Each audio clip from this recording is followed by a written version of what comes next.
It's great when we figure out the right buttons, right? Yes, it is. I was wondering when you were going to unmute the microphone, and I was ready just in case you were like, oh, no, we're not going to do that.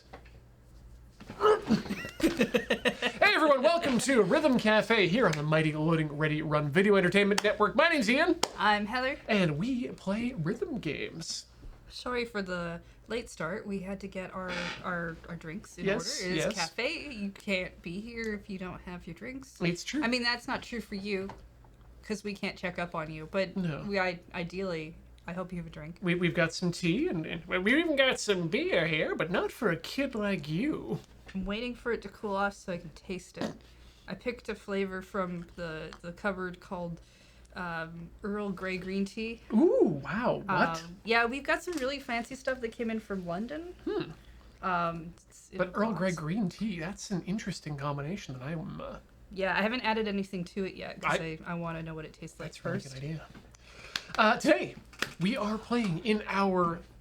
from what James has unilaterally decided is our never-ending quest to play all the rhythm games. That's not even true. Is that James who decided that? Well, I don't think you and I have already talked about the fact that we have some very strong opinions about what kind of rhythm games we like to play. Yeah, I have a very strong quest to not play certain rhythm games. Exactly, which means that we will never, ever play all the rhythm games. That's just decided right now. I mean, it doesn't help that some of them would be on things that would be incredibly hard for us to bring in here. But, you know, if they want to send us to Japan, we'll be there. Oh, and I mean, we could probably, like, give 5 minutes to, like, Guitar Hero. Like, yep, we totally Guitar Hero'd. The end. Oh, I listened to a really interesting interview about the Harmonix guy who got to, like, work on Guitar Hero and, like, a bunch of those things. I can understand it's a fascinating process, and the whole... I think it's a podcast IGN does called Unfiltered. Oh, nice. I'll send you a link later. Please do. I appreciate it. But today, we are playing Lo-Fi Ping Pong, which was suggested to us at some point. You know what? I think I actually looked that up myself. Yep, that was me. I'm gonna say it was me. Then we're gonna save our time. So the thing about the spreadsheet that we have that's great for all the things is at some point a few months back, Google rearranged all the information in all the cells. Mm-hmm. And I only know that because none of the games matched the platforms they were on, so I don't know if the people who suggested them matched properly either. Oh no! So everyone, as far as I'm concerned, has suggested all of the games to us forever in that spreadsheet. Every game in that spreadsheet suggested by everyone. I'm not even gonna look this up now because everything's tiny and small and away. But also, yes. I need to update it again so I can take out the games that we have played and put it in the other sheet that says we did play this, and yes, we'll play it maybe again later or never again later. I've been trying to do that as we go along as well. It's hard. Yeah, it's paperwork. It's not fun. We're very busy people. We have a lot of things going on that aren't this cafe. I have a lot of different documents I keep track of. Mm-hmm. Do you also have like a list of like a specific file or a reminders list for each different type of media that you want to play? Like movies to watch, TV series to check out, books to read. I mean, I have a Bujo for that. I mean, yeah, okay, that's about the same as different files. I don't do spreadsheets for that. I like paper. Heather, Drafts for Mac came out, and it has the ability to do append or prepend to files, and I love that so much. Ian, do you know how many times Instagram keeps advertising the Remarkable tablet at me? That I want, but also my brain is just like, it's the same cost as an iPad, go buy an iPad. Yep, and of course... But do you know how many times they keep advertising it to me, and I'm like... Ugh. Have you seen Molly's? Have you had a chance to touch it? It's so good. It's so good. And I hate that it's so good, because it's too expensive. It's way too expensive. So the show. Yes, rhythm games. Let's jump right into our. We're playing a game called Lo-Fi Ping Pong. We should turn it on. I'll turn on the music. I'm gonna pull that down in case it's too loud. Wait. Start. Oh, that's very nice. Mach big. Why? Yeah. Can we? Hold up. I'm gonna close this because it looks like it's happening. Oh no. Oh. Whoop! Stop. Stopped it. Play. Make big.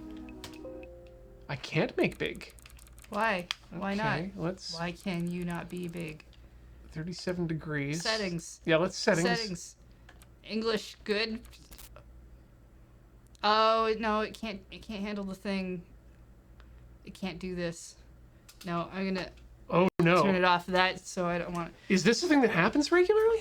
There's a thing to do with the refresh rate. So if you're gonna do full screen, you have to do like full screen windowed mode or something. This has happened on a couple of streams. The capture really hates it, but this screen also hates it. I'm actually angry with whoever set this up then. I don't know specifically. That shouldn't be an issue. I was gonna name someone, but I don't want you to blame somebody. That wrongly. I don't want you to wrongly blame somebody. Is it Beach? No, he wouldn't have touched it. Okay, yeah. It's either James or Paul. Yeah, I would blame either of those people. But as far as I understand, it has to do with the refresh rate. I mean, it's what happens when people only. That's what happens when people only play big budget AAA titles. And No, it happens to those too. Yeah, but they generally have the option to do the windowed full screen. Yeah. Whereas, yeah.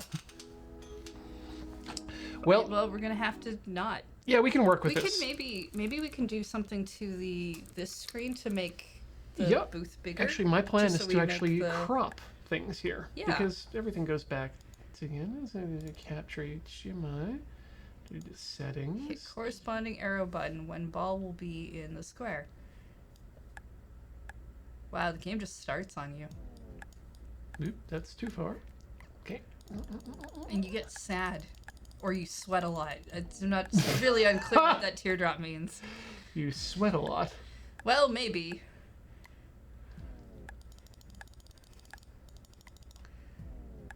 Come on. You should be able to just hold it down. Yeah, but then you don't get the feedback, which is the weird part. Okay, that's too far. And then up to there. The sad sweats. Yeah, Snack Pack has this. Oh, my tea might be cool enough to drink. It is.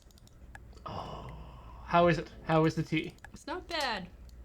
Is it? I might want sweetener in it, but we'll see. It's got to be 100 at least. Okay, that seems close. Yeah, I think I got to get some sweetener for it. Okay, I'm gonna finish up doing this, and then by the time I'm done, you should be done, and we'll all be good. Right? Right. Put that up there. Drag it down to here. There we go. That's like full screen, but for people who can't do full screen for some reason. Okay. Push the arrows.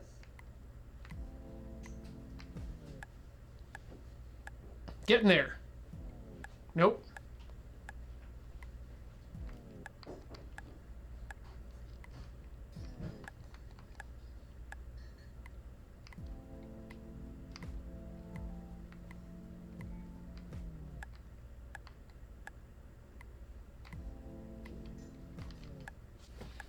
Almost getting there. No, Alt Enter does not work Kushinoki. That was literally the first thing I tried. Yeah, he knows how to computers. Okay. If it were me, it's definitely worth asking that question a million times because I always forget Windows shortcuts. I'm trying to find out which button the center one is. There we go. Up? Oh. Is it the up button? Yep. I should probably look at the center screen too. Yeah.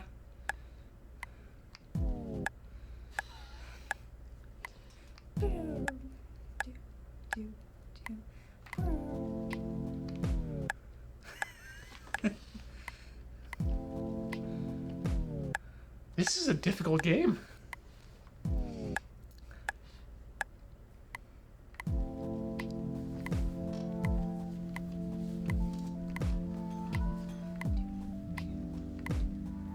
Okay, it looks like you've got a progress bar. There we go. I have now experienced the lo-fi beats. Ah! Oh! Everything that was before was a training. Oh shit. You played well. No. I am sorry.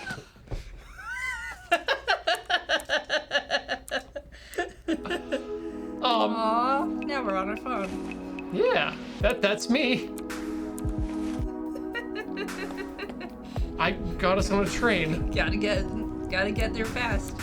Messages. I can't believe you are out. Settings are... What are our options? Czech, Norwegian, Chinese, Polish, French, Esperanto.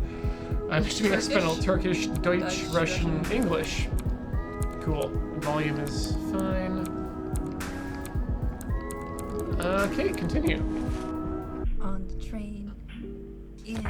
Wow. Do not. I don't want to talk about it. Let's just play. Who are we? What? Where did it come from and why?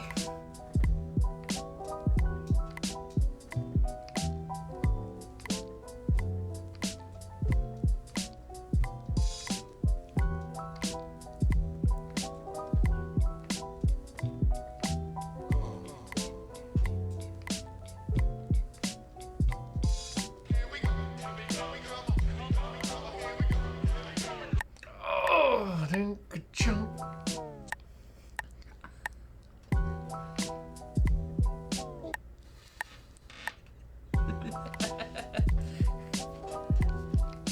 Oh, you can use the buttons. Okay, good to know.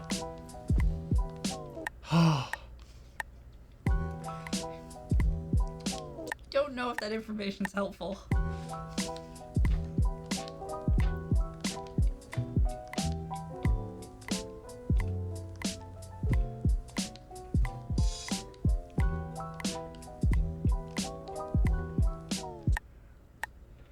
Gonna give it one more shot and then give it over to you.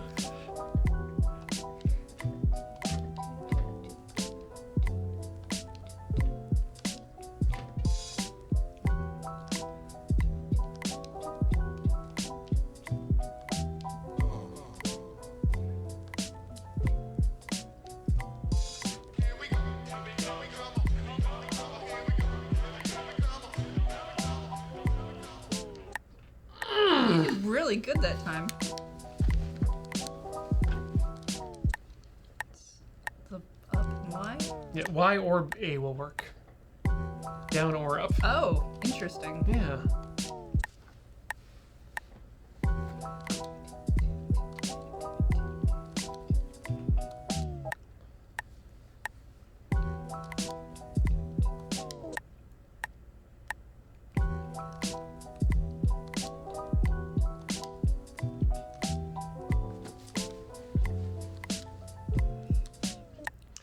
So far, I am extremely... Timing is very tight on this. Yeah.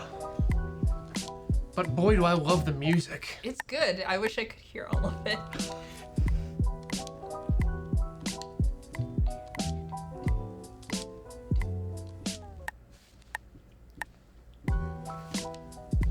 And the quick resets really are nice.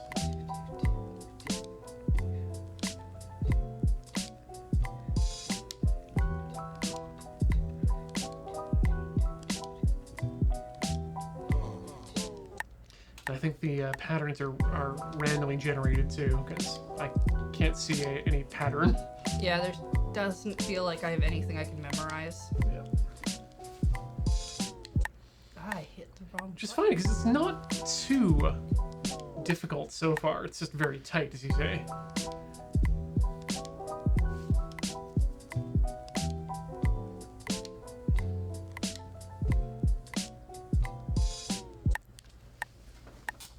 There's Weird too, because it is the middle one that gives me the most trouble. But it's all very definitely on the beat too, which Yeah. is nice.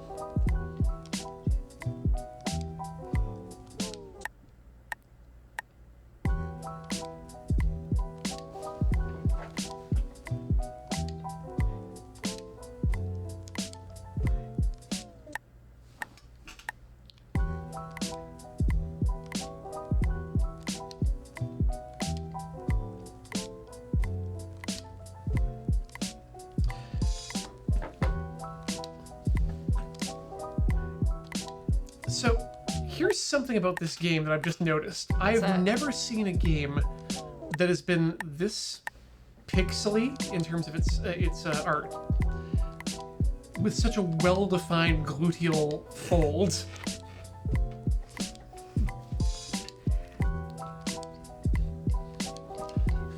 Which is to say, that pixel ass. You know, for the quote.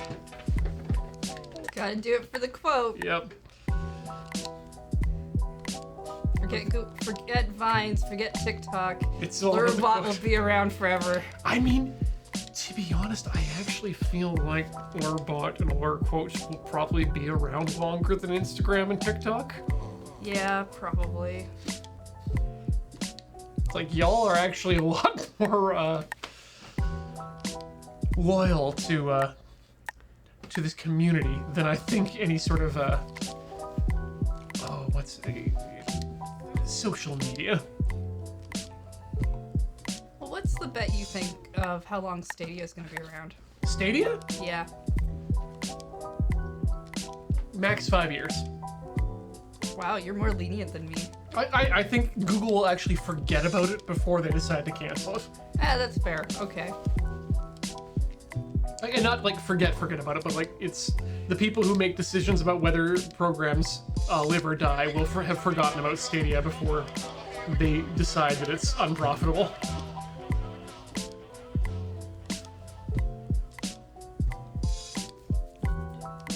Stofford says Stadia is still around? No. I mean, I think it's technically in beta. I don't think it's publicly open yet. I think you have to pay for it to be part of it at the moment. Which I think was the entire point of it. It was a paid service. A subscription. No, you still have to buy those games. They give you a game for free Oh, okay. once a month as well, I think is how it works, but you pay for a lot of those games. Yeah, I was thinking about, I think it was John Syracuse was talking about it earlier this week on ATP when he tried Destiny on his Mac in the Chrome browser and found it to be unacceptable in terms of its latency.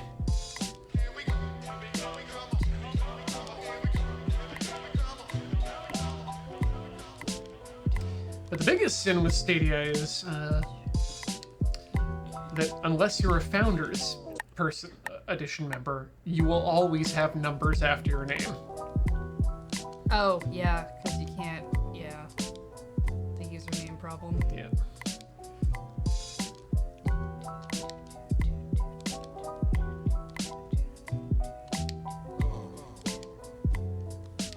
Oh, yep, you're ready.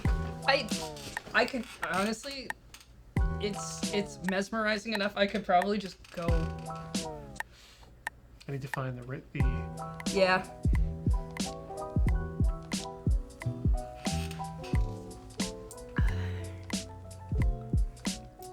Yeah, I think I want to see where Stadia is in about a year. And then I think that'll be more telling about whether or not it'll be one of those things like, will it turn into Sony forgetting about it and not carrying it? Or will it turn into what happened with Sony and VR where they were like, hey, but we already have some stuff that sort of works. And they do something different with it. Stadia is so antithetical to my, Whoa! We did it! We got it! The way it ended. Just smash. Stadia is so antithetical to my sensibilities that I can never support Stadia.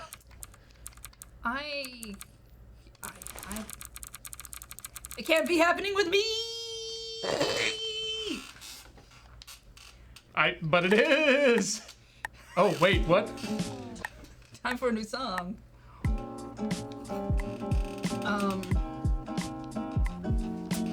Yeah, and you want to expand on how it's antithetical to The idea of software as a license that you don't even like. So the reason I turn a blind eye to piracy is that I find it's one of the most important and easily accessible methods of digital archiving and accessibility to games outside of the normal corporate method. It's well known that I'm no fan of capitalism, but like the idea that you don't. I enjoy computers because they allow me to do things with them. I control everything that happens on my computer, and the less and less that I'm able to control what I do with my computer inside my computer, the less and less I'm happy with it. And so having a system that everything occurs off of my computer, and I'm just using basically like a window to look at what's happening on someone else's computer. It's like, that's not a computer to me. That's especially if I'm paying the full amount that I usually would have been to at least pretend that I own the software. I mean, that is part of the reason why I do prefer to buy physical, at least for things that I can, or that I care more about. Well, as a extension of that, Stadia, because the software is all running not on your machine at all, the chances for being able to mod games or do anything like any sort of modifications is nil, because you have no control over where what the software is running on or where. I mean, I do think it's an interesting idea of you not having to upgrade your computer all the time, and it's a great way to maybe check out some games. Yeah, but on the other hand, I have no problem with upgrading my computer when I need to. I think I like the idea of Apple Arcade with that a bit better, like paying a subscription to essentially go to an arcade, play some games, and then be like, that's a game I like. I would like that now. Like, I don't agree with Apple Arcade as well, because it is, again, just a subscription and you're not owning anything, but at least you're running things on your own machine.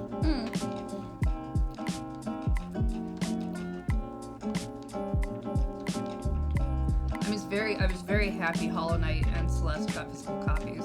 Yeah. Whereas I have other games that I'm like, hell, if they never get physical copies, that doesn't bug me personally. Like, on a system that has real physical copies, like the Switch, it's really great, because that does it for preservation's sake.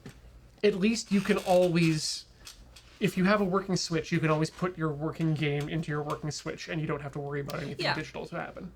I have not put those games into my Switch because I have digital copies of them on there already, and I want to keep that. Yeah. But I like having the physical versions of those. Whereas something like Stadia, you know, the minute that Google remembers that they forgot Stadia and cancels it, it's all gone. Everything you've put into it is gone.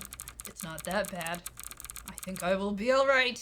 Will you, though? I don't know. I'm not sure if it's us talking or the mysterious ostrich that we saw in the bushes. Yeah, right? Or was that an emu? Could be both.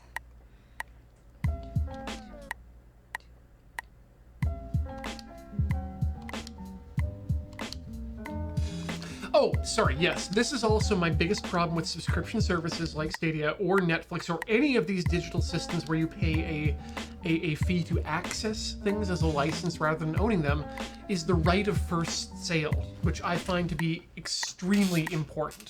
With physical games that exist without a need for a server component, you can buy the game, use it, own it, and then either, and these two results are equally and both but separately important. A, sell it to either a reseller or someone else, but you owned something, and so now you can recoup your costs, or move it to a different person, or give it away to someone, and they can still access it, but there's no need for the people who sold it do not get another cut of the thing that they have already sold.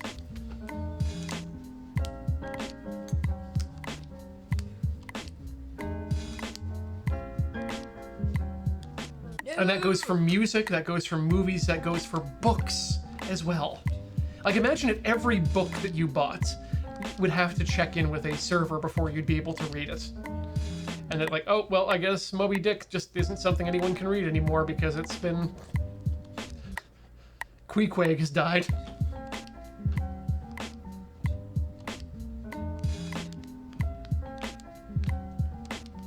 And yeah, Nubis, you're right. In digital goods, where infinite copies are available and there is no scarcity. certainly like to make that hard on the libraries, though. Sorry? Digital books. When you check one out of the library, they because it's a number of licenses. Yes, that's hot garbage.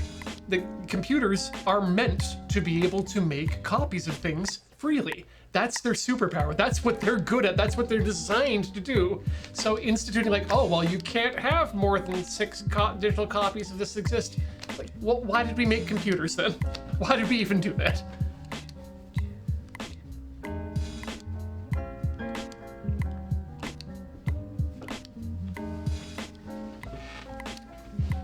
Glenn said it was spoilers for Moby Dick. Spoilers, I haven't actually read Moby Dick. If Queequeg dies, I'm sorry.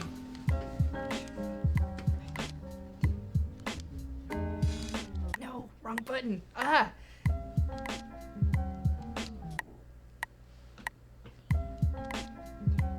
Oh, wow. The account says, also in some countries they've managed to make licenses that expire a thing. Oh, yeah. To simulate the natural wear and tear of physical books. That's Libraries, that is. Wow. Yeah, that is a real thing. Wow, no, big double fingers up to the companies that want that to happen. Because again, that's something that that computers are good at. When they make a copy, the copy is perfect.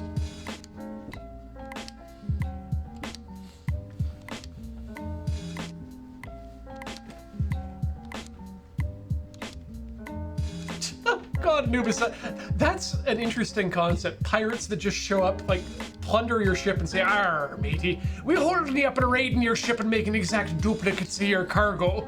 The one all gets to stay with you, so no harm, no foul, eh? You won't even notice we're here." Got there. Nice, grade It's A. an ostrich, according to the. Okay, so it is an ostrich. Good to know.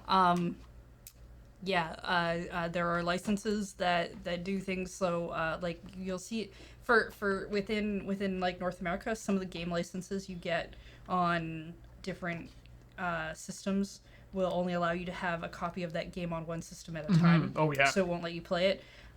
There's usually the licenses are tied to accounts. So if you have multiple accounts, there's that. My favorite one that I think works this way from what I've understood is if you get a game for free on PlayStation Plus, you can't buy it.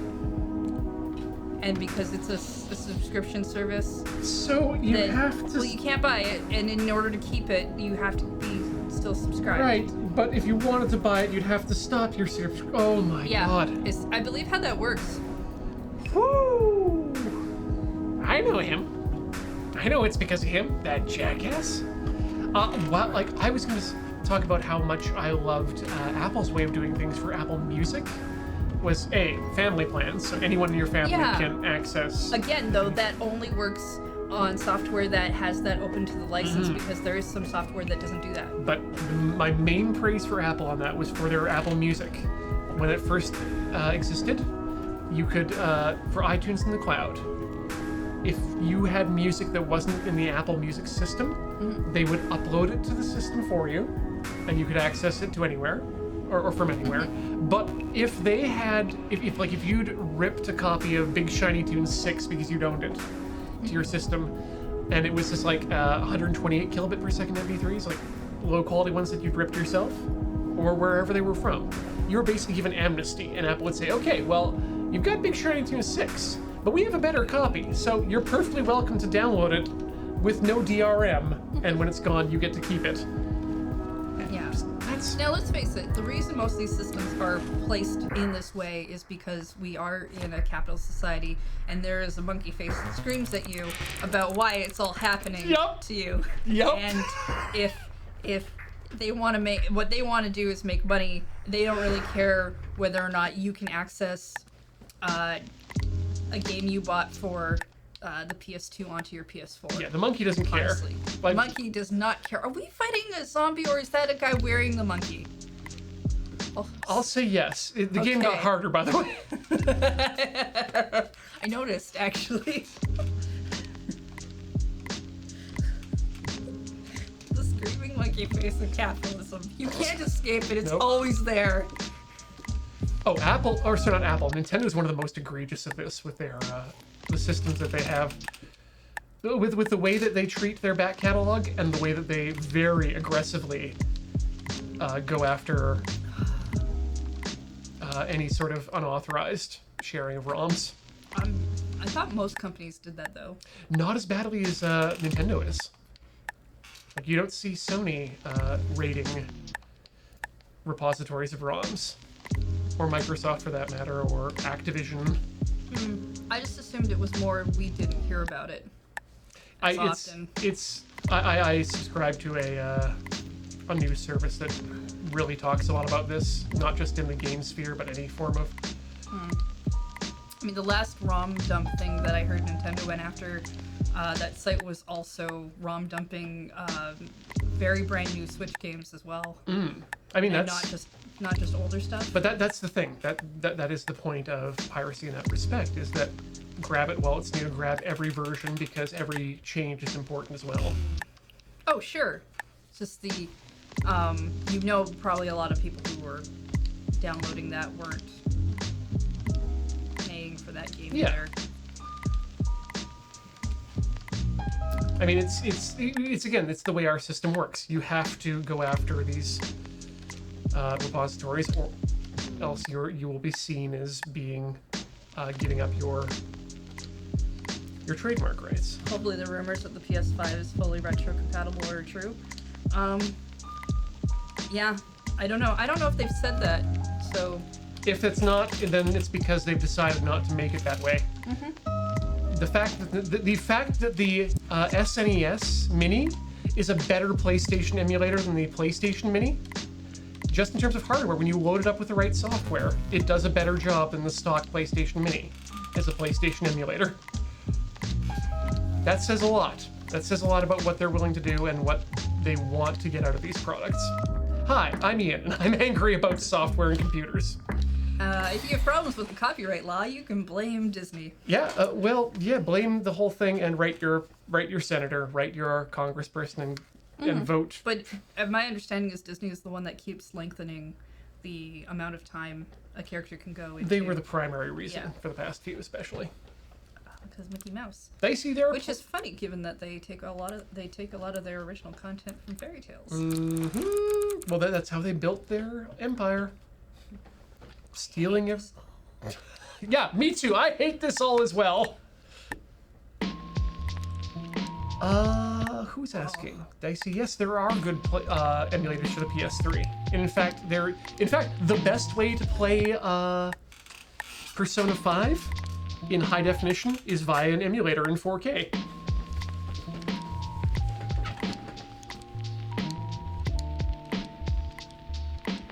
Yeah, the PS4 and the Xbox Ones are x86 hardware. Backwards compatibility should not be an issue because they're just computers. Everything is computers. Yeah, especially what that new Xbox looks like. Yep, it is definitely a computer. And even the Switch is a computer. It just happens to be a Nintendo or a NVIDIA Shield. Yeah. And which I would argue if Persona 5 would come out for it, that would be the best way to play it, regardless of the graphic fidelity. Well, here's the thing, Heather. If you were willing to root your Switch and install Android on it, you can already get a PS3 emulator on it and play the game. Oh, I'm not willing to risk bricking my systems. I know, right? And that's a legitimate thing to say, because you want to be able to continue to play your games and participate in commerce the way that Nintendo demands that you do. But the fact that it's possible, it means to me that it's unfortunate.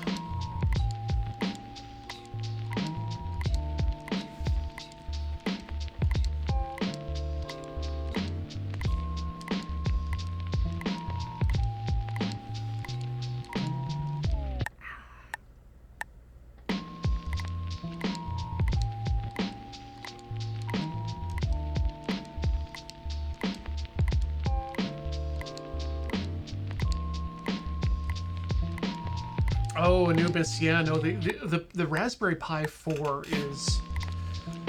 Oh yeah, Beach has been looking at those. It's weirdly powerful, and we're getting into a very interesting world of computers these days.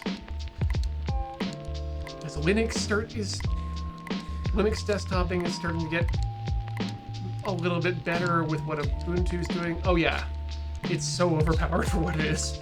Apple's been doing some really terrible stuff in terms of where they're taking their operating system. Windows is still stuck in this weird. Well, they've gone to the Forever release, which is interesting. Why are we in this gym? Now that I'm looking around at the scenery, why are we in a gym? Well, I mean, this is the ping pong equivalent of a Pokemon battle. Fair. I'm gonna get this gym badge. It's the year of Linux on the desktop. That may never happen.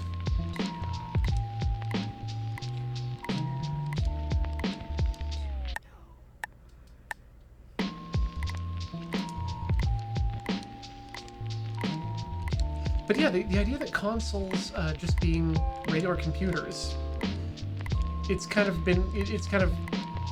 brought about the dream I had a long time ago of just, hey, what if we made a reference computer that people could buy and put together themselves, and that would be considered a console, and you could throw on like the Sony or the Microsoft OS that makes it into a console and go from there.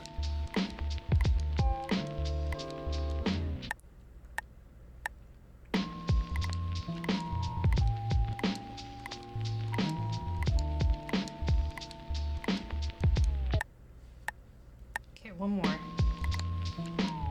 I might need to just stop for a sec. No worries. Apodo Nuevo. So, yeah, just loading up Windows 98 in an emulator is going to be your answer there. If you're on Linux, I recommend KVM QEMU.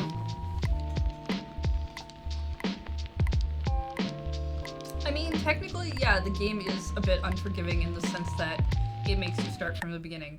I would call it very unforgiving if it made you start the game over. Yep.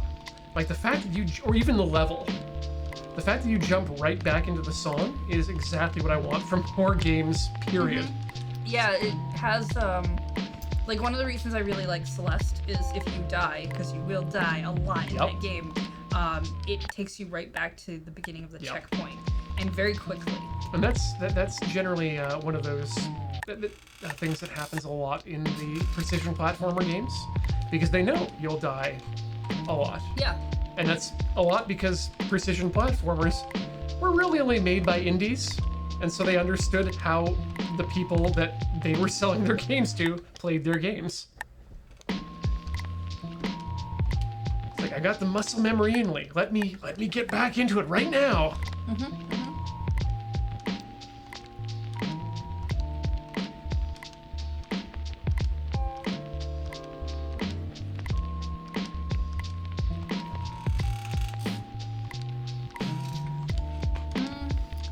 If we're going with unforgiving versus punishing, then yeah, okay, it's a little unforgiving. It's not super unforgiving though. Like No. our timing is not 100% on the beat, and you can tell based on the fact that it gives us an accuracy score. It's tight. It's a little tighter than other games that I've played. And there's less visual indication of where you're supposed to hit, but I still feel like gameplay-wise, this is in a lot of ways a lot better than a lot of the games we played this year. I assumed we were trying to hit the ball when it hit the crossbars, which I thought was part of the UI for that. But now I'm realizing are table legs. Like it is directly on the beat.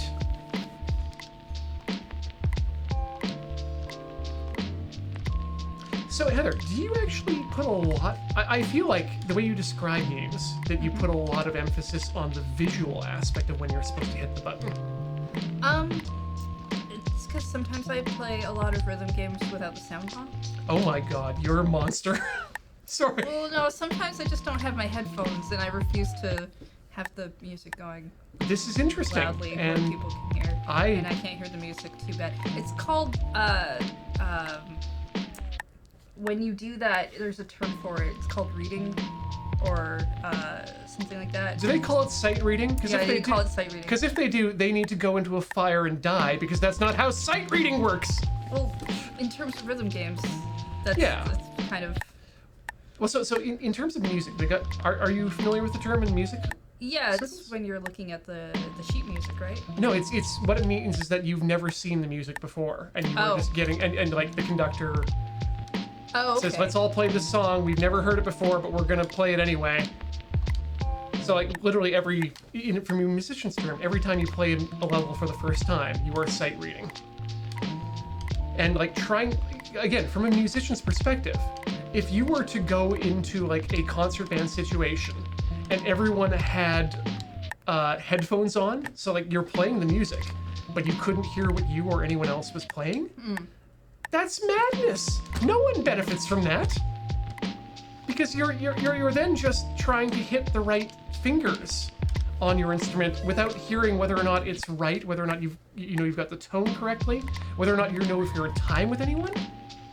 But that's a digression from my point here, which is that I can't do that. I have to, when I'm playing a rhythm game, hear the music, because the music is why I'm playing the game. Oh, sure. I agree. I said that in kind of a weird way that sounded sarcastic, and I did not mean it. No, that's... The best way to play rhythm game, the way I want to play rhythm game, is definitely headphones on, sound, and playing. But I do also play rhythm games it as a way to be intensely focused on something, to take my mind off of other things. And sometimes I don't have my headphones or I don't have whatever, but I can play to a degree with just seeing where the buttons are to go, because I know the music well enough that maybe I can't hear it, but I kind of can, and that's why I'm gonna play at that point. Yeah, as long as I could hear the music a little bit, I'd be fine. But yeah. Ideally, I would rather have the music on, but I have played occasionally with the music off. Just because I don't want to bug people. I don't like playing. I don't want to be that person on the bus who's got the speaker out. Like, no. No, that's fair. Because I wouldn't do that either. But my response would be, just don't play the game. Yeah, well. But yeah, different people are different. Like, here. I don't think I could do it with, like, say, this game, because it's procedurally generated. But there are a lot of games where getting muscle memory in and being able to play it a little bit without the music can help you get some of that, but it's definitely easier to get if you have the music with you to help guide your brain. Like it's like I got really good at DDR for that reason. It would be to me like playing Super Mario Brothers 2, not the English version, but the Japanese version, without color, and like not being able to tell the difference between a poison mushroom and a. Nubis asks Heather if you played Step Mania, because sometimes I get a really badly timed track and the arrows. With my speakers low. I used to. We my roommate and I put in money together to get some steel dance pads. You have the real good mats. And well, because we tried the wires get pushed around in the other mats. Yep. So having the framework, whether you have to buy that yourself or whether you buy a cheap mat and then fix it. Well, just having it not move around on the floor is a benefit. Too. Yeah, so I used to, but don't really have any of that set up anymore. We got rid of those dance pads. Like, I think we sold. We only had the one because they were expensive for us. They still are. And when we stopped being roommates, I believe I let them pay out my half to take it, because I just don't have the room in the setup for that. And I think that really when you're dealing with games that have, like Step Mania, that are mainly based on user-created content. Yeah, that can be hard. You generally don't get it. Like this game, Okay, this game being an itch.io game, I'm not going to say that they have had oodles and oodles of QA. But something like a DDR versus, like an actual Dance Dance Revolution game versus a Step Mania level, you are probably going from a good amount of QA on those levels to no QA on those levels.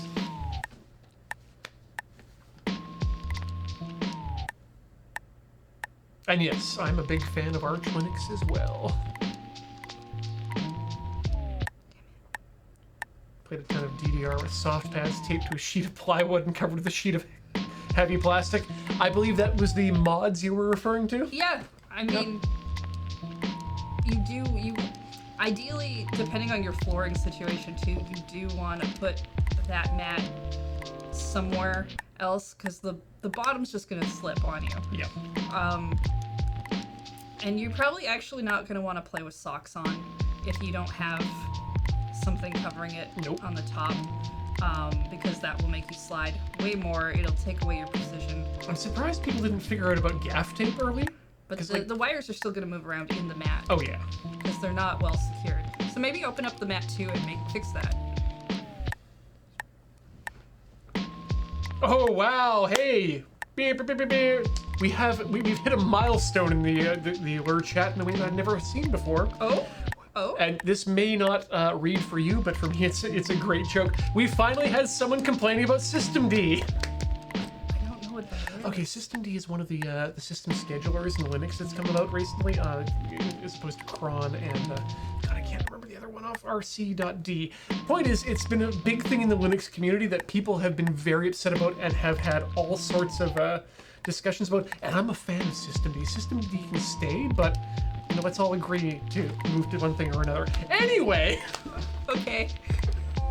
Yeah, and here we go. The argument has already started. System D is the devil. Ugh, System D is the worst. You miss RC. But I like System D. System D is fine.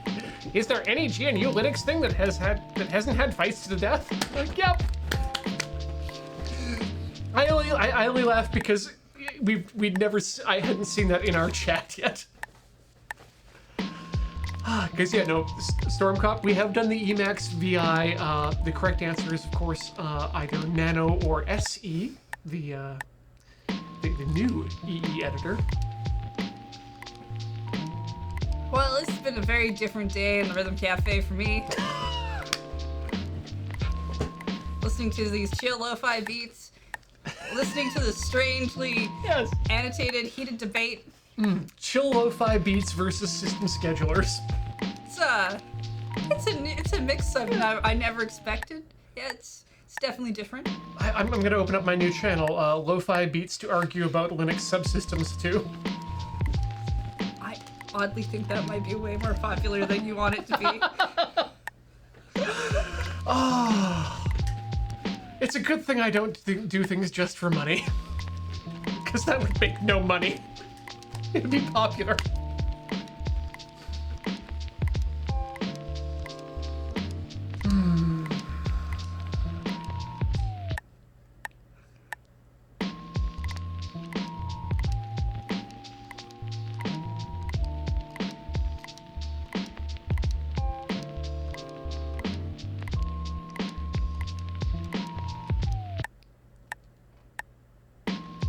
I mean, Anubis, I talk a big game about Arch, having done my last two experimentation systems with it, but I actually might just move back to the newest version of Ubuntu because it seems really good, especially the work they've been doing on GNOME to make it usable. You're a fan of Ubuntu, are you? No, I'm not. Damn it! You're supposed to say yes. I mean, yes, I do. How many albums can you name? Let's see. There's shit, the Hedgehog one. There's the Lorax one. Fuck. Feisty Finagler.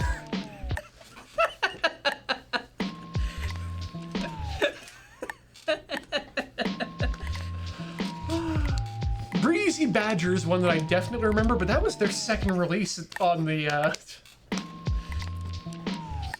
animal ones. Ooh, something about an ibis too. That was nice. Was Oh it yeah, made in Abyss? hoary hedgehog. That was it.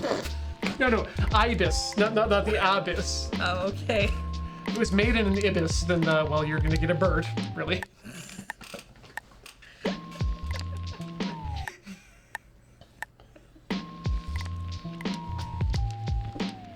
Trash birds. You excited for Skatebird? Yes and no. Like I played the demo, and I just might not get skateboarding games. That's fair. It's absolutely adorable, and the amount of polish that's been putting into making a real living bird world where they do skateboarding is great. But I didn't the controls didn't click with me. Oh, that's fair. Yeah. I'm just curious because it seemed like something you might find at least visually interesting. Oh yeah, no, and I definitely do, and I'm keeping my eye on it, but it's not. I like to remind people that I can have a thing that I like unconditionally, generally, and still not like all the results that come out of it.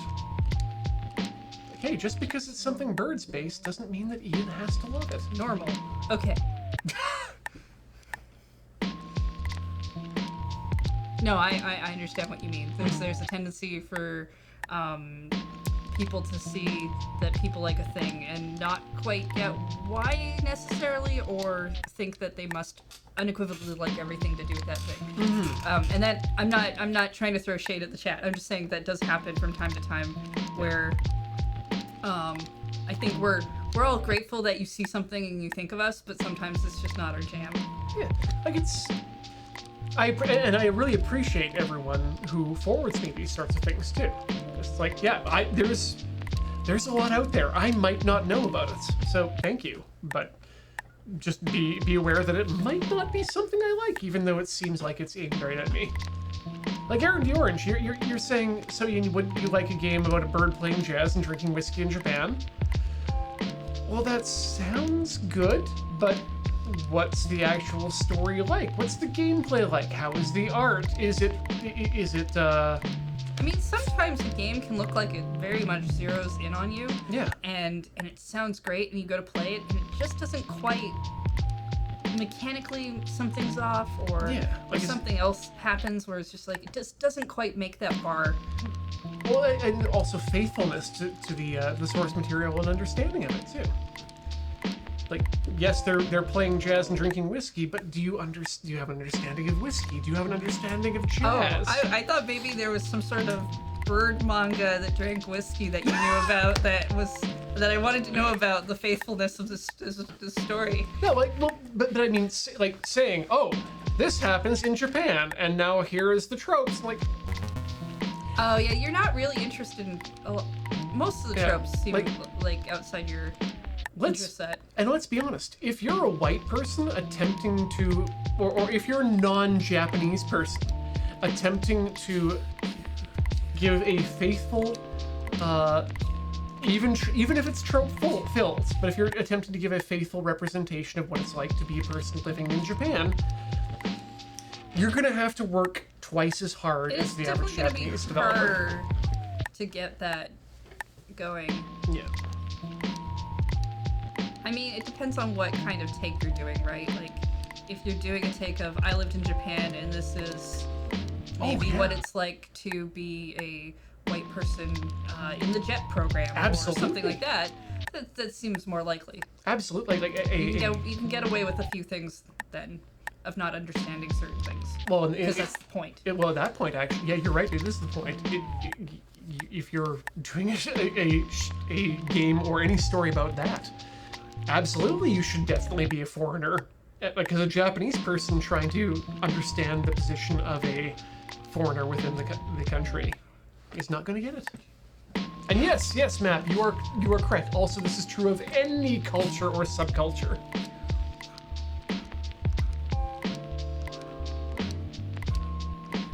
Like, yeah, let's for those of you who stuck around from the previous stream, let's talk about all the American people who are showing up in Shenmue.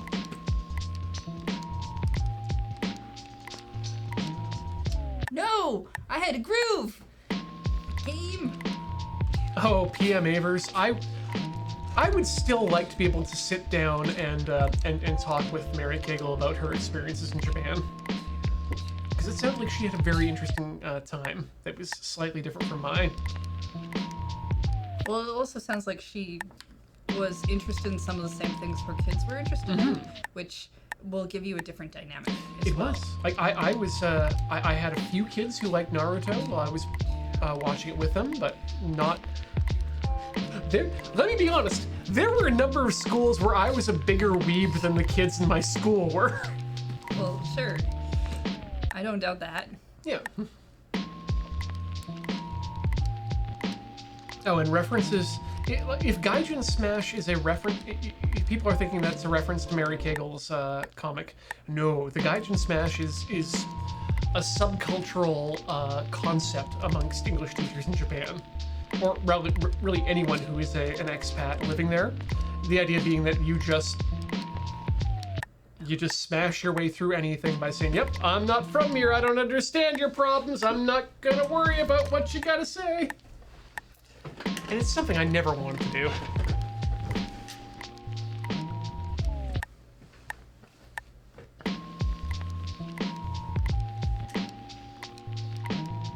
This has been a heavy episode, Heather. Yeah. It's definitely been very mixed in topics, too. You want to take a couple seconds and then have a short break? Yes. Okay. Oh, wow, are we really? Yeah, we are really. Like I said, I find this game actually really mesmerizing. I'm not that angry about it when I lose. No, it's really good. I'm more angry that the music has stopped, and I'm contributing. Okay, Dark Murphy, let me check my list of things that I've been meaning to hit up, and yeah, maybe remind me where it is that you're going to be, so I can tailor things around that and what sort of time frame you've got. Because yeah, I'd love to be able to give you any recommendations I have. All right, you get 2 more tries. Watch you crush it.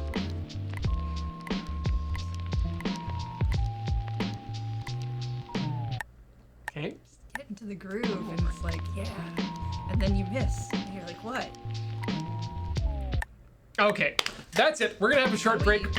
We will see you. Is there a way to pause? I don't know, because that would be. You know, we're just gonna. We're gonna lower the music because that's gonna be annoying. But yeah, but more Rhythm Cafe after a short break. Don't go away.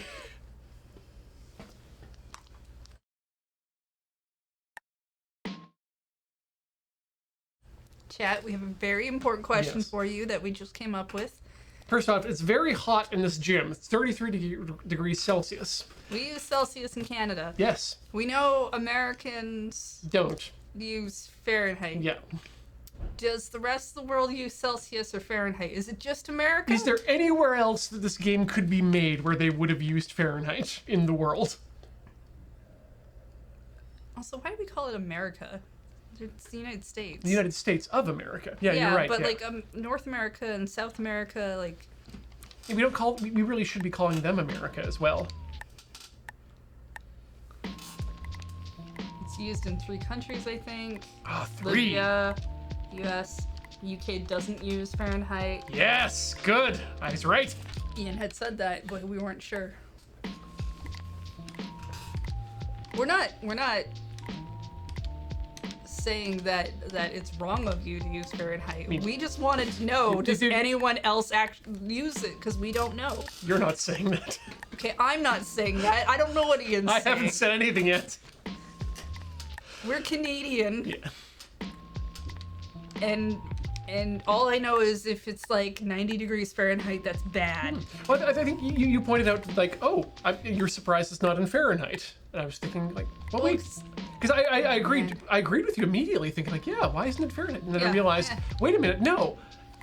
If it's programmed in any other country than the U.S., it's probably going to be Celsius. So I'm just used to us doing stuff in like imperial instead of metric. Yeah. When it comes to a lot of things, all of my classes from costuming, all of the books were were in imperial. Oh yeah, we have that. We have this weird thing in Canada. And I translated all of them to metric because my stuff was a lot better in measurements when I could do that.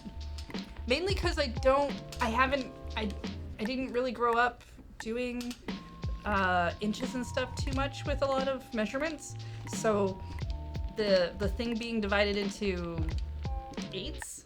Oh yeah, up to 8 or 16 or 16ths actually boggles my mind quite a bit. Oh, I don't like it. I don't like it myself, but apparently people like it because it's clean. The fractions are decimally clean. I guess. I mean, I can understand that, but I don't, because my brain doesn't process it super well from not using it. I just don't use it, and then my measurements were better. Well, I'm currently in my day job editing the ITA carpentry textbooks, like the International Trades Association carpentry level 4 textbooks for the carpentry trade, like for getting your journeyman or master's ticket. And they all in Canada are still using a mixture of fractional inches and decimal millimeters. All right, so Anubis says only places that still use Fahrenheit are the Bahamas, Palau, I'm going to pronounce all these wrong, Belize, the Cayman Islands, the Federated States of Micronesia, Yep. the Marshall Islands, and the United States and its territories, i.e. Puerto Rico, the U.S. Virgin Islands, all the places that are called territories that probably should have been made states. Agreed. Just saying, America. Get on it.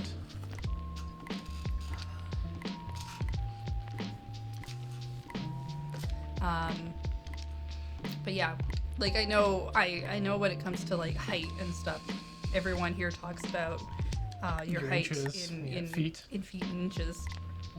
Yep, and your weight is always in pounds. Weight is in pounds. But a lot of our measurement stuff, centimeters, meters. Yep, kilometers. Definitely. We don't know what a mile is. A mile is like, isn't it like?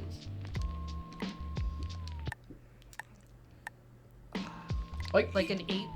Well, I mean, internally, I don't. 0.8 of a kilometer. No, a mile is longer than a kilometer. Is it? Yeah, because speed in miles per hour is faster than yards, kilometers per hour. I think yards is like 0.9 meters, roughly around 0.9 meters. It's just that the number of yards is some bullshit number of, or the mile is a bullshit number of yards. Right. I only know that yards is smaller than meters because when I've had to get fabric from the States, if you get a certain amount of yards, you're getting less if you're thinking that you're getting more than meters, which is annoying.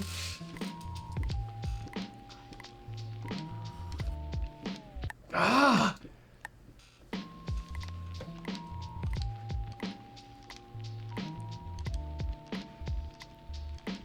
I know we used to do imperial.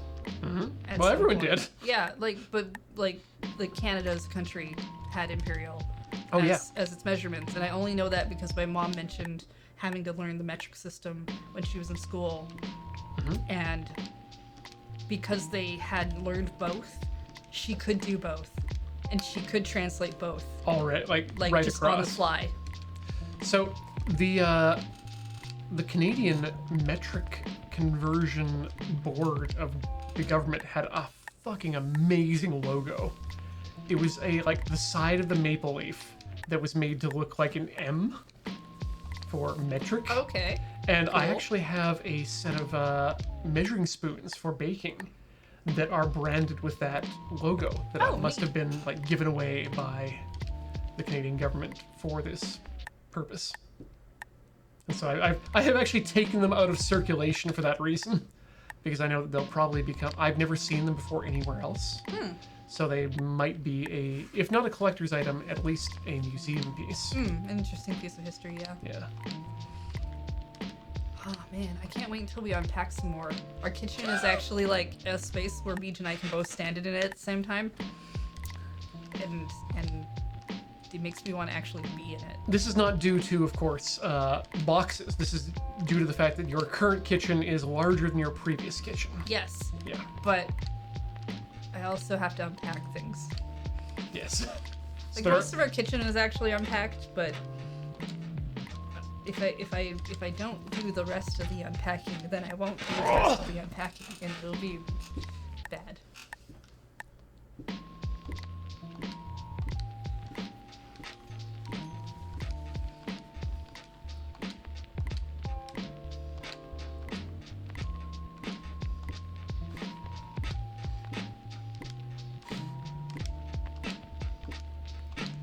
Not sure if you can hear the squeaking to the beat, chat. I think But they can.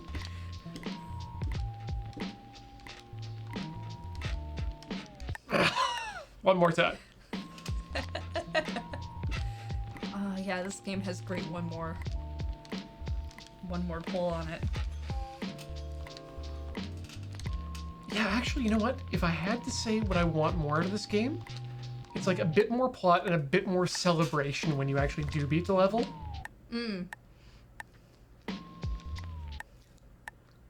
I don't know. I don't know if I want more. Well, okay, maybe more plot of like the cell phone thing with the thing. I think there's just enough plot for Screaming Monkey Face and Ostrich in Bush.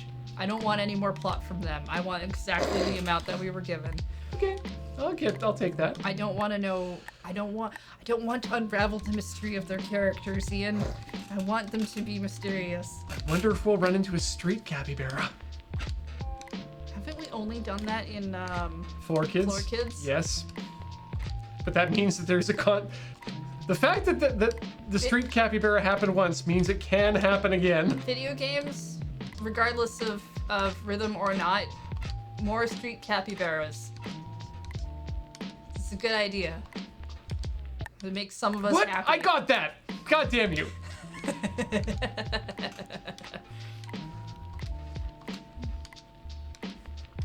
Oh yeah, so I should mention, hey, guess what, fans? It's the 40th anniversary of the Castle of Cagliostro. Go and watch the Castle of Cagliostro tonight.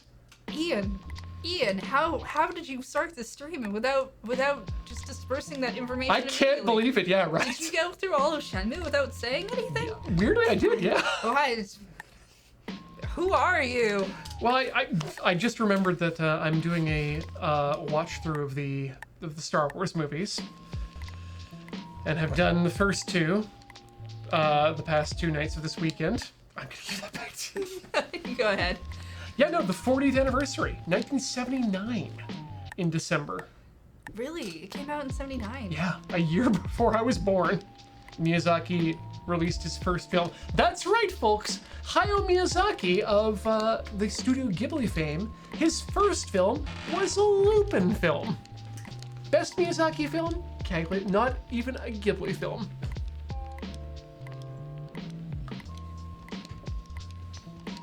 So, Trim 85, oh my god, you're right. I've been watching it in numbered release, and I can't believe I didn't take this opportunity to watch it in machete order. But on the other hand, what I am doing is front-loading all the bad Star Wars films. So when I'm done the prequels, I can be done the prequels and put them away forever. And so yeah, tonight, if I wasn't going to be watching Cagliostro, which I kind of have to watch because of, even though it's getting a 4K release next year, oh my god, I really should be watching that. Is there a machete order including new movies yet? Yeah, my understanding is the machete order would just continue on from Jedi through to Force Awakens and then Last Jedi. But yeah, 45236 is the good number, and then 78 can just happen after that.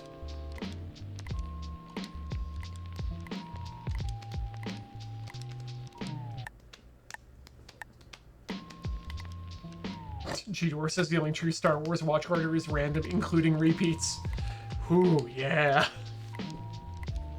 I mean, if you're gonna do it that way, you've got to get the Ewok adventure in there as well, just on the off chance that you might force someone to watch the Ewok adventure more than once in a watch through of something.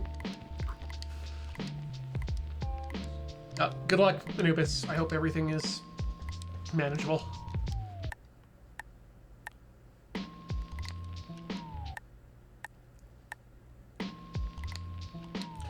What's the machete order for Suzumiya Haruhi? Fucking Broadcast order. give up in the middle of Endless 8 and don't ever come back to it. It's been my machete order. Endless 8, you watch like episodes 1 and 2, and then I think you can skip to 5. I got the idea, and I just it killed me. It killed me. I think it probably works a bit better as a not binge watch thing, but yeah, you can skip a few of those. But original Suzumiya Haruhi watch in broadcast order. It's more interesting that way. Square Cube, I'd be happy to hear that that tale from you, because as I understand, it's not a tale I'd hear from a Jedi.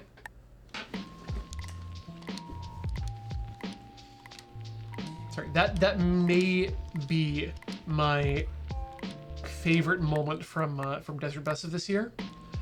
Was doing a Filk cover of Old Town Road that referenced the tragedy of Darth Plagueis the Wise in it. Now, what was the line? Just because it was the most stupid thing I'd ever written, and then also, hours later, the most stupid thing I've ever sung.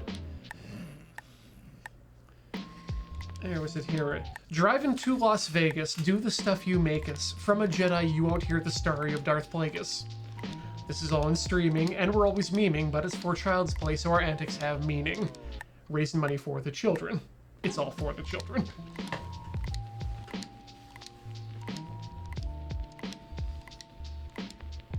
Alright, where are we at here?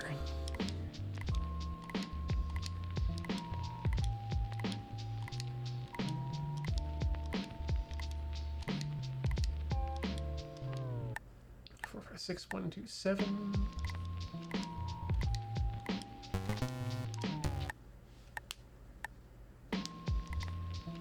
Yeah, I think maybe it was I didn't understand Endless 8 because I didn't know what I was getting into.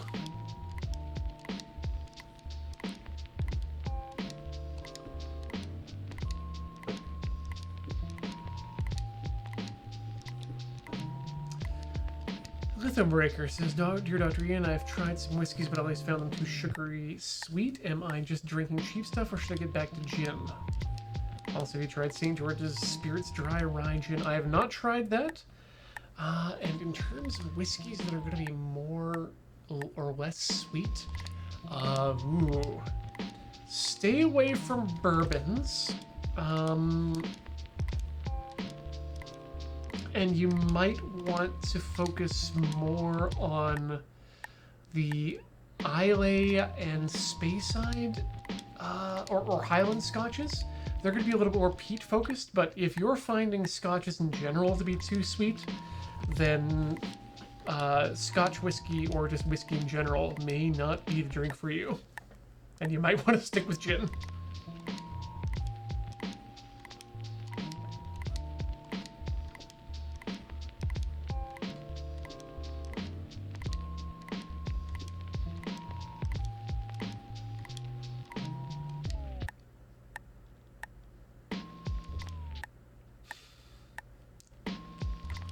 Noticed you've been fairly quiet for the past few minutes, so I'm guessing that's because you're really trying to beat this at this point, right? It's just I'm trying to get I'm trying to see if I can just count my way through it, and I almost can, and then it's like the beat is slightly wrong. Also, you're talking about Star Wars, so not that I don't love Star Wars. I like it just fine. I just don't have a lot to contribute in that area. No, that's fair. This is also... What I'm going to say, though, is that I can tell you're incredibly checked out then, because for the past few minutes we've been talking about Scotch, which I know you are also don't have... I also don't really have an opinion. I do think exactly. that chances are good that person, it's more the type of Scotch rather than whether or not it's cheap or expensive, but I don't really drink, so I can't really help with that either. Wow, I love how checked out you are. I'm just enjoying some lo-fi beats and ping pong. It's really good. My final recommendation to that person was actually that they might want to get off Scotch entirely, which is rarely the one, but I'm glad they left that one open as an option for them.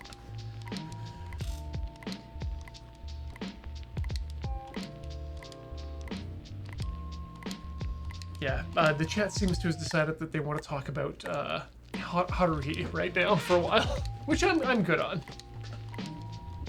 I do know that there's a particular order within stuff of Haruhi that if you don't watch, it's very confusing. Yeah, By which I mean seasonally. Yeah, airing order versus chronological order versus like even the Well, first. there's season. that, but like they continued on with like the disappearance of Nagio. Nagato Yuki. Yeah, and there's a thing if you don't watch before that, it kind of makes that show confusing as well. Didn't you cosplay as Nagato? I cosplayed as her in the witch outfit from the episode where they were making that movie, yes. For a high school convention when I was not even going to high school. No, yes. I just wanted to highlight that you cosplayed the character and you forgot their name. Not to throw shade, but that's... I typically do not remember a lot of the Japanese names because the sounds are so different from what I'm used to having to say. Fair. Okay, so if you were president of Deke, and Deke was doing a dub of Haruhi, what name would you give to Nagato? Okay, well, if I was president of Deke, I'd be shutting my company down. Oh, goodness. I'd give it something stupid. It'd just be Amy. You'd just do Amy. Yeah, no. Amy's a good name for that. Amy Snow? Yeah, probably. Yeah.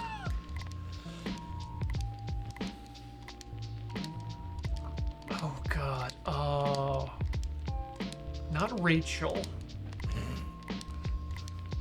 For, what's her face? The one who's forced to cosplay all the time? No, I was going for Haruhi. Oh, for Haruhi. Like what's a type? Allison is too... I don't think it'd be Rachel. But like what? Jennifer? That's too hard. I mean, honestly, I quite appreciate the dubs that still try to keep the original Japanese names. I mean, they really should. Phoebe? Nicole's a good one. Oh, side you, Jessica seems like the right. Oh, Jessica's pretty strong for that. Yeah, okay. For Haruhi, yeah.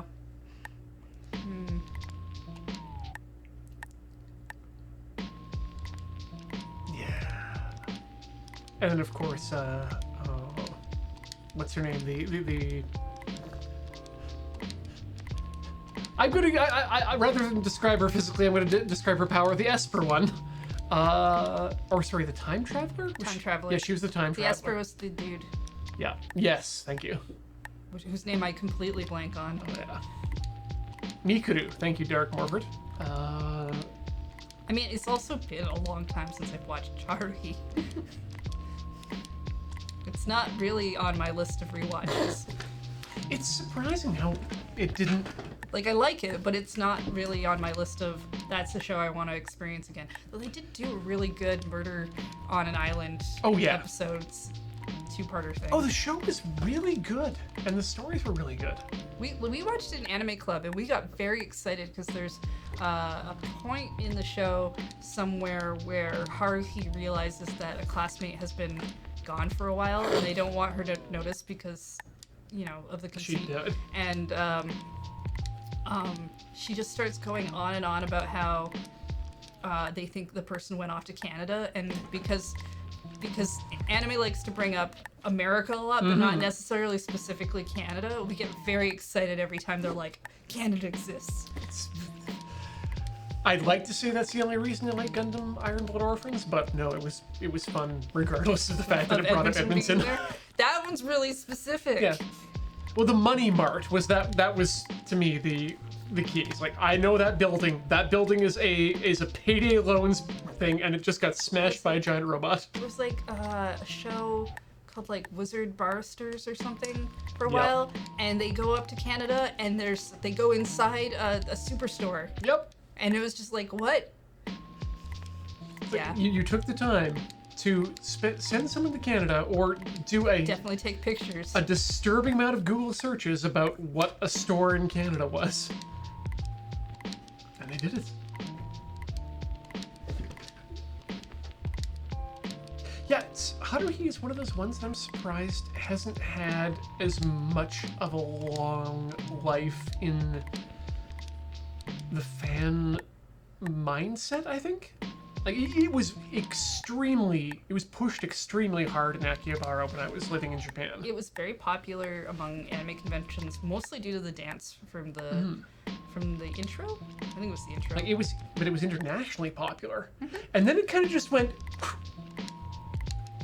Yeah. And that to me is kind of weird. But I guess that might have something to do with the fact that KyoAni doesn't tend to milk their properties the same way that other studios do. I think they like to just move on eventually as well. Which I'm happy with.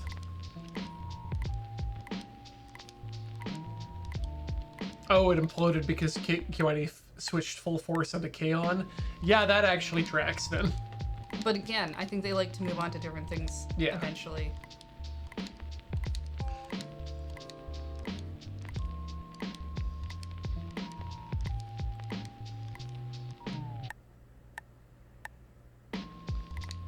Oh, Kitar Cat. Lucky Star was milked as hard as it was, I think, simply because it was targeted directly at otaku and their pocketbooks. Very much so.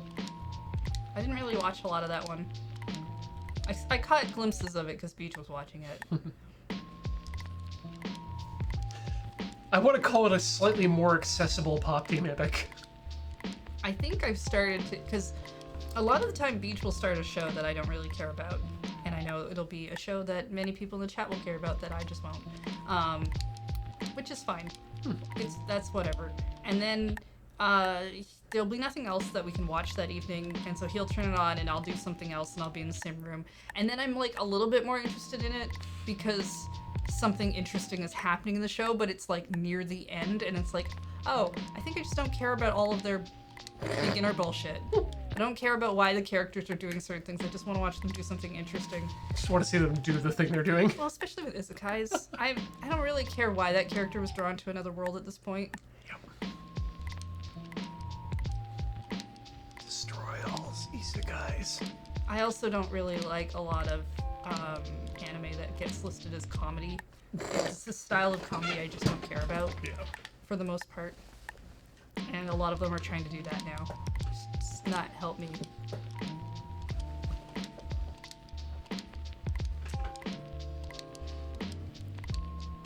There was a show Beach had gotten a hold of that we hadn't started watching yet because we were in the middle of other stuff, and a couple nights ago he was like, okay, did you want to at least watch the first episode of this thing? And a good portion of the time I will.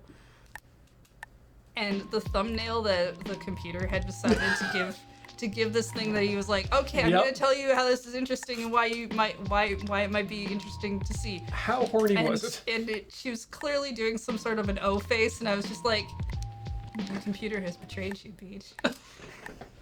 It knows. And he was just like, no. I'm like, fine, I'll watch the first episode, but let's just know that your computer has betrayed you. I appreciate. It was more. It wasn't like she was in the middle of it. It was more like that shocked face of, oh, I've run into the handsome guy, and now I'm like, oh, kind of thing. But they're drawn in a way that's like, I do appreciate that the computer was chose that frame as the one it wanted to display, and B, I appreciate that you were willing to give it the benefit of the doubt that the computer was what chose that. Well, I mean, I upload other videos to YouTube. I know how these algorithms sort of work. Jesus Christ. You know. So, no one else out there, I think, understands how hard it is to choose a good frame for a thumbnail. Like, It's not an easy task for certain things. I recently had to do that during my day job the other day, and it was, again, I was like, oh my god, where in this? It's like, where is this person not making a stupid face with their face? Can I catch them in between words so that they're smiling-esque, but not and the more mouth people, open? the harder it is. Oh, it's...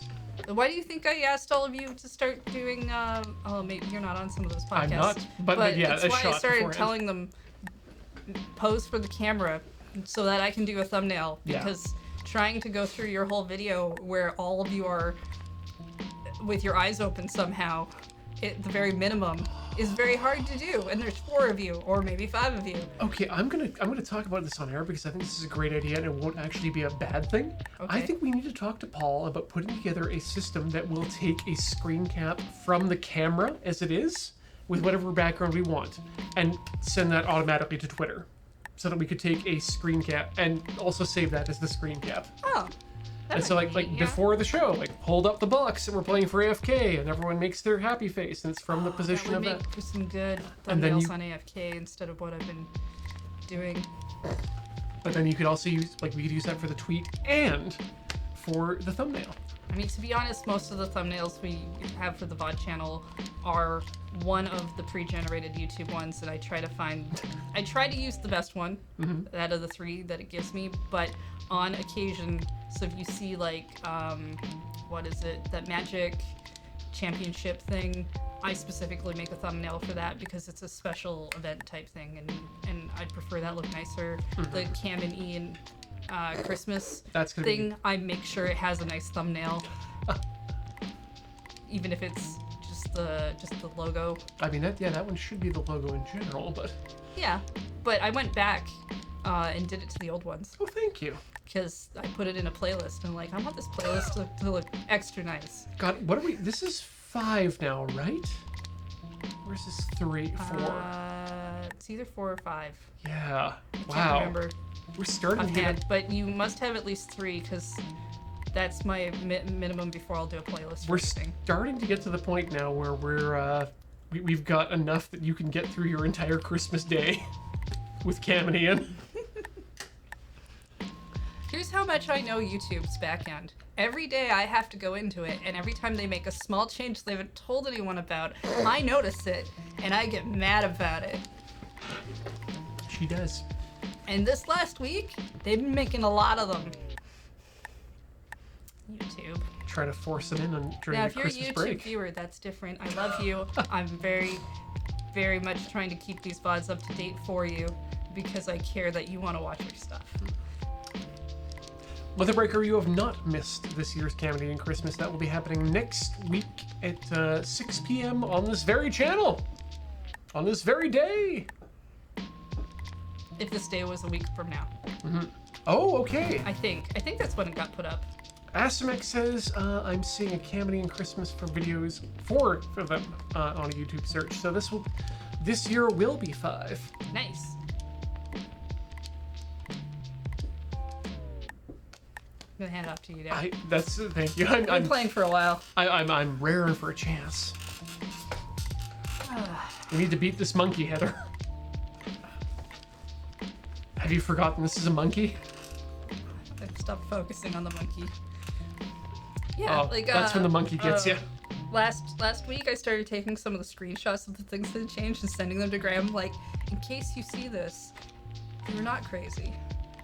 This will happen. Yeah. Well, like, so there's this one thing that it's like the one thing I've seen them change that doesn't impact me at all, and I can't tell if they've done it on purpose or if it's something that is screwed up in the back end that they just haven't fixed yet because it is very minor. But first of all, they changed the upload button to say create now, which I hate. Oh, fuck for you. a variety of reasons. In the drop down of that, they've taken away the upload classic and try to make you use the upload beta, which is BS and no one should use it right now because it seems slightly broken and will only let you upload 1 file at a time. Thank you very much. That's not how my workflow works. No! But the font size for that drop-down menu is, maybe a 10 or 12 or whatever. And if you click to switch account, because we have several YouTube accounts, Yep. the font size is suddenly like 24 point. Wow.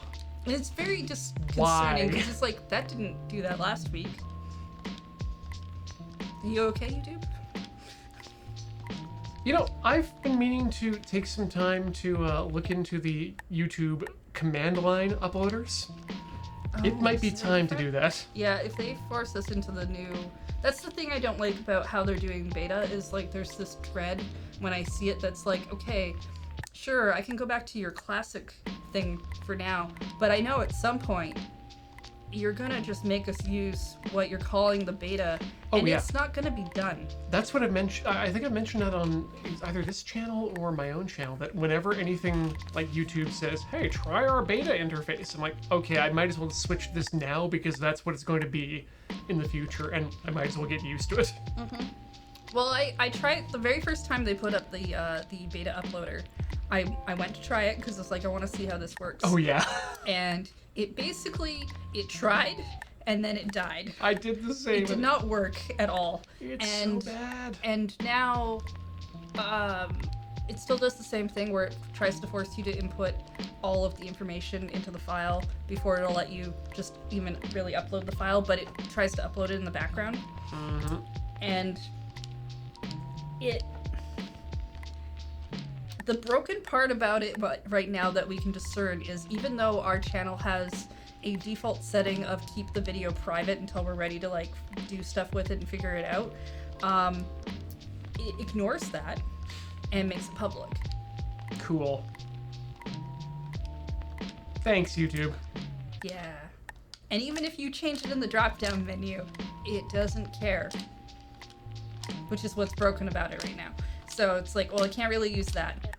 I can still technically use the classic uploader. I have to use the drop-down window. I either have to go back to classic creator mode in the back end, or I have to use the drop-down window, go into the new uploader, and then tell it I'd rather switch to the other one, in which it pops me a little survey that I fill out every single time to tell them why I hate it. Good. About why I don't want to use it.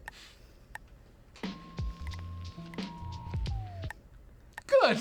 I have a copy paste. Oh my god. Because it's not changing. May I suggest you put that into the text expansions then within macOS 10? That might be a good idea too. Yeah. That'll save you one step of copying and pasting. Like, the best I can figure out is what they're trying to do is make it so that you can't accidentally make a video go live without all your information being in it, which is nice. And I can see you're trying to prevent some user error there. Forcing me to upload one file at a time and having to click again and do everything one thing at a time is really bad for my workflow. My workflow is upload these 10 VODs all at the same time, let them upload while I go and find all the other correct information that maybe I need for them. Not let me sit here and do paperwork all at the same time, especially if I'm gonna upload them and then like go home and then just figure that out from home. Yeah. Which is my time saver. Which you can do. So yeah, I'm not excited for them to force me to never do that way again.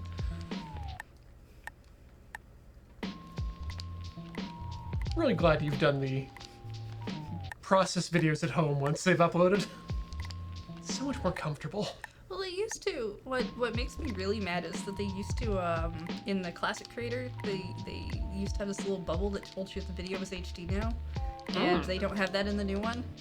And so now I have to like go to the video page to see if the options are there, because sometimes YouTube is like, oh, that video that was HD, It's 360, 360 forever. Right? Why? Right? Who knows? That's why you wanted that. Yeah. I've got an old VOD from NowKiss I need to try and fix by re-uploading, which is a pain in my butt. Oh god, the YouTube Because it did that and I didn't notice until like weeks later. And because it's so old, it's, you know, kind of one of those in the back of my mind things I have to get to eventually. Ah, damn it!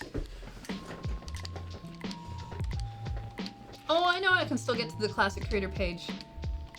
For now. That's the problem. It won't always be that way. That'll go away eventually. They're not gonna allow you people to do that forever. There'll come a point.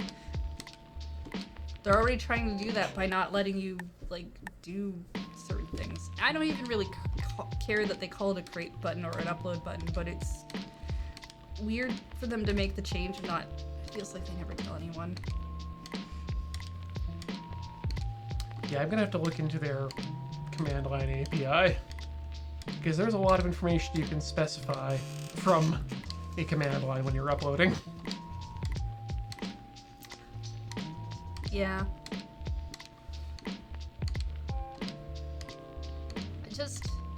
I'm like, you want to make improvements to your website? Then how about letting me schedule a post in the community section with the posting instead of having your options be public or not at all? Maybe give me a draft section so that I can write up a thing and I can say, hey, okay, I've written up this thing. Let whoever needs to check it over, make sure we have all the proper stuff in there. Nope. Do or die. Yep, thanks. I have definitely deleted some community posts the moment after I've posted them because it's just like, oh no, that didn't work the way it was supposed to. Not to mention their incredibly terrible way of adding images for that where they don't show you what they're gonna look like when they're tiny.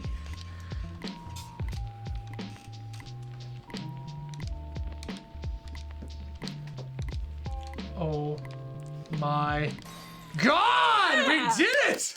Oh, 93.37%. Holy too. crap! Very good. This is fucking unfair. Game is aware.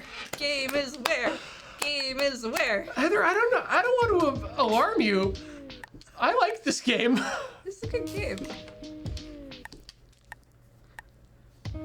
Out of you know, like, out of the question of are all the games you like perfect or great, I would put this one in the perfect category. Like, I can play this. I mean, we have now played this for hours without even thinking about it. Yeah. I'm gonna give myself 2 more minutes and then you get the rest of the time on this. It's a new song. Perfectly infuriating. I guess maybe that was an unfair. That was me referencing Jim Quisition's podcast. Oh. You know, the Jim Sterling podcast where they tell you where all of your games are either perfect or great. Heather, I love that you are the preeminent Jim Sterling fan on this and any other Loading Ready live show. I mean, I don't watch all of his stuff, but I do enjoy the podcast. No, that's fine. I don't listen to every Merlin Mann podcast. Oh, man, that would be really hard. I mean, it's only one that I don't listen to. Thanks, Dan Benjamin. Though I'm about ready to drop Accidental Tech podcast, which means I can pick up another one. So this is, I think it was last week. I don't think, oh, maybe a couple weeks ago now. They put out the podcast title they put out just said eggs, and I was like, oh my goodness, please tell me they just spent a whole bunch of time talking about eggs, and they did, and it was great, and I loved it. Oh, so it wasn't even about Watchmen. No. Wait, who are we talking about right now? Talking about Jim Sterling. Okay. I don't know who you're talking about. Sorry, because Merlin's been really on about the Watchmen television series, and eggs have been a reoccurring visual shorthand, so I'm very confused. This was like about just eggs. Okay. And how many different ways you can make them. I love how they hide in cake. I love that we had this coming at it from this completely different directions.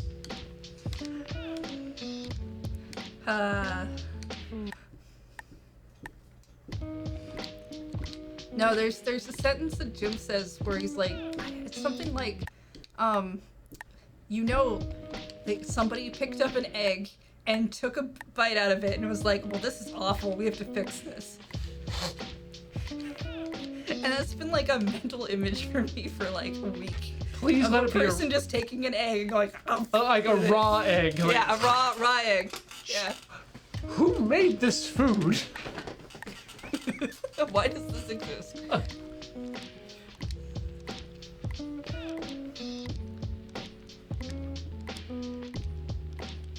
No, I liked that podcast enough that I actually went back to the beginning and listened to all of it. So I've heard all the episodes, and they've been going for like I think 5 years now.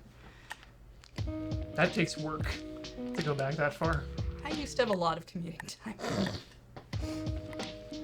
And I mean, I've been listening it for like the past I want to say 3 or 4 years now, so I was only behind by like a year. Okay, that's not so bad. But it is one of the few that I keep up on. I have other ones that I just keep downloading, and then if I have time, I will listen to. Because I maybe need something, or I want something different. I'm just now noticing the physicality of the way that the camera moves and kind of just jerks along with the movement, and it's great.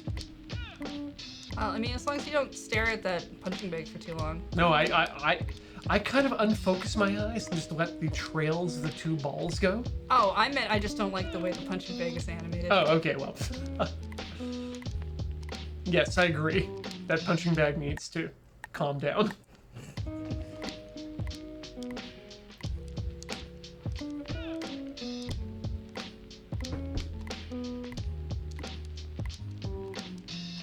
This has to be like the most cafe-like music we've had here, though. Mm-hmm. Heather, I might point out that this is $5.47 Canadian on the Steam store right now. Huh. So if you're enjoying what this game has to offer, maybe try and figure out how you can make a Steam affiliate code that we may or may not have, and then apply it to our system and buy the game. Does Steam do that? I don't know. pay attention. I don't think they do. I'm pretty sure there's no affiliate Steam codes. Again, for, I would say, the obvious reason of why would they share their money? But now that I guess there are more than just Steam as in terms of game stores, we could probably see it happening sometime in the future. 47 cents, G-Dwarf, that's because Canadian... I mean, that's Canadian price, so it depends on what they priced it with. Yeah. What was it? Currency conversion was what I was going to suggest. Yeah, but that's what I mean. Like, if they chose their price to be... like, if they had used Canadian, they probably would have used an even number, but it's probably priced in a different region and then converted. Now that said, if you are in Costco in Canada and you see, I think even in the States, if you see a price that ends in 97 cents and you want the item, purchase it then, because that means it's on sale. If you see 67, it's on clearance and you might not ever see it again. Yes, the price codes. Yeah. I remember those. Costco's a bit of a game.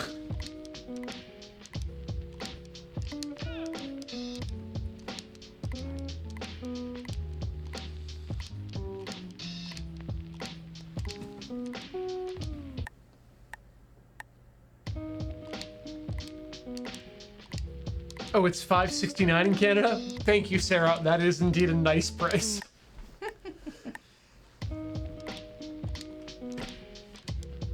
God, the sheer amount of Lego things that Graham had with 69 on it this past Thursday was amazing. I just tried to push all 3 buttons at once to see if it would do it, and it doesn't. Though you can kind of push 2, if not at the same time, but in a rapid succession. Yeah, and it will work. I did notice that. Yeah. And yeah, so you had the same idea of like, let's just mash all 3 at once to every Well, I was beat. just curious, because maybe some games don't care. Maybe we can win. Completely. All right. Well, while you continue to continue on with these lo-fi beats, I'm going to take this chance to read out our subscriber list, which has grown rather long. Cool. I hope you can get the right meter for Lord Hosks. I hope so too. We have to ask, we want to thank everyone who's shown their support for the stream, either over at youtube.com/loadingreadyrun, where you can be a member there. You can also help us out at patreon.com/loadingreadyrun and be a membership there. It keeps the lights on and allows us to send people out of the building, specifically to go to conventions where they can meet you. I thought you were talking about us getting rid of people in the building. No, we have not used our Patreon funds to buy one of those giant hooks that they have in Japanese school to push criminals out of the building. I was thinking more like a t-shirt cannon, but human size. I could build that would a human size cannon, really, but yeah. Gotta thank, of course, especially all of you who show up and hang out in the chat, be you supporters or not, speakers or not. We like having you around for these shows. But we specifically want to thank those of you who dropped your bits and subs in our show, and that starts with G-Dwarf, who's been for an almost night's 68 months. Appreciate your support. Malfunct, been around for 72 months. Chen C has subscribed for 57 months. Thank you for your support. Chef Steven, you've been around for 59 months. Appreciate that. Mark Barks, 25 months. The FI doesn't get much lower than this, or... I mean, but that's the point. It's just Pong. Lord Lusk, 52 months. I made myself a snowball as perfect as could be. I thought I'd keep as a pet and let it sleep with me. I made pajamas.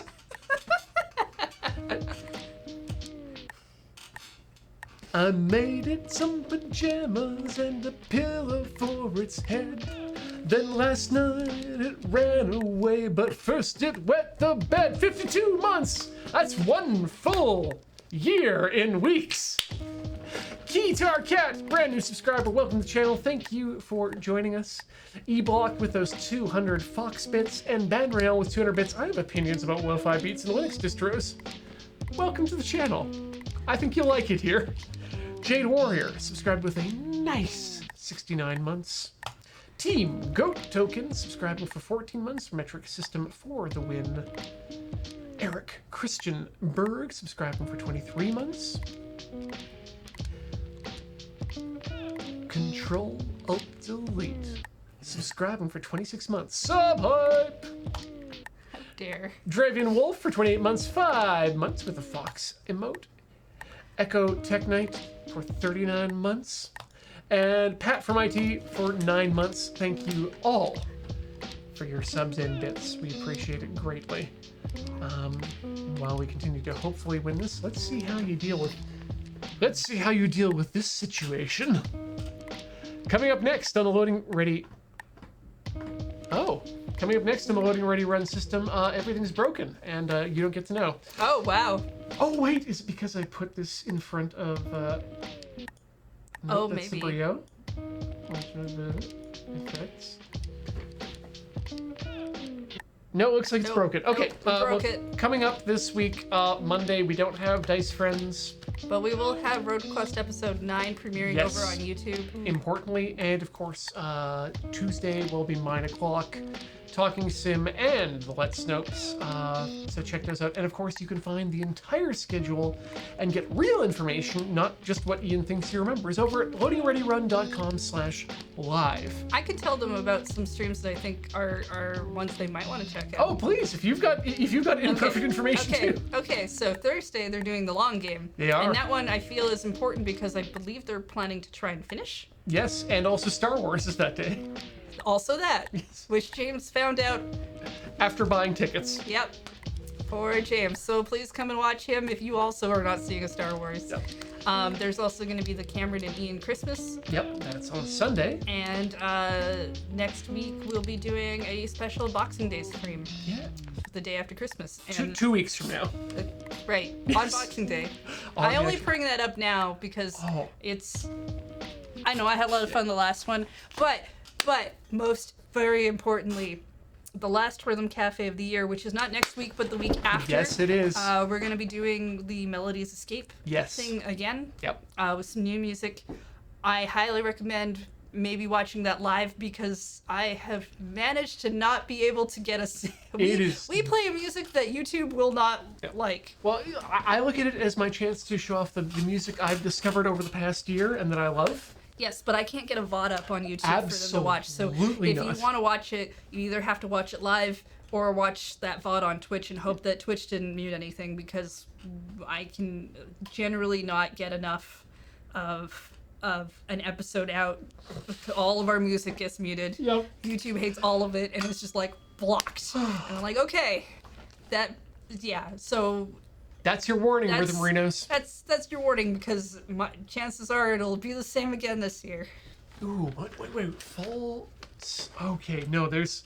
I just about came up with a name for Rhythm Cafe fans. He's almost named you. Because we're on the beat, right? We've been doing this stream for years. I don't know how many anymore. Full tension beaters, each and every one of you.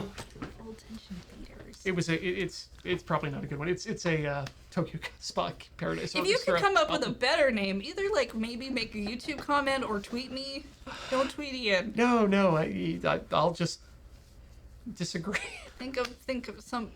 I'm sure chat can come up with a way better name for Rhythm Cafe fans. Maybe the Beatles? No, that there were 4 Beatles, and unless there are only 4 of you, and I'd like there to be more of you.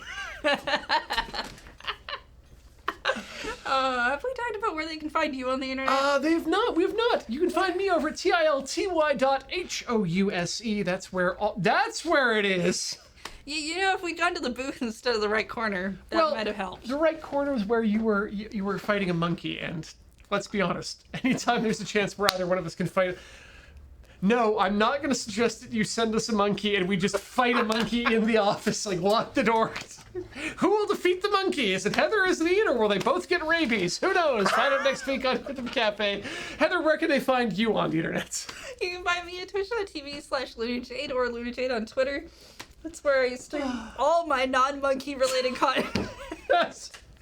Only simians here in the Crystal Gondola of the Loading Ready Live office. That's going to do it for this week. Friends, we will see you next week with more rhythm and fun. And if we're lucky, we might learn something by the time it's done. You won't. No. But maybe if you're real lucky. Yeah, you might come up with something. Good night, folks. But offline.